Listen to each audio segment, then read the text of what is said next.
How to make a collage on Snapchat.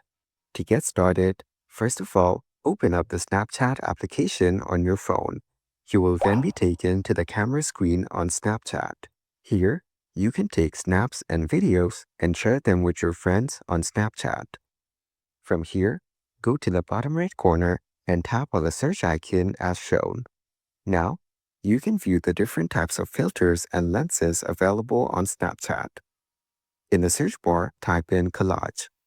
Choose a collage template according to your choice and tap on it. The template will now open in your Snapchat camera screen. You can always go back and choose another template if you don't like the previous one.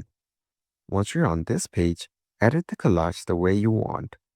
Choose pictures from your gallery and add them to the collage template. Tap on the capture button each time you choose a picture and place it on the collage. You can also edit the collage by using all the options on the right side. Following these steps, you can easily make a collage on Snapchat.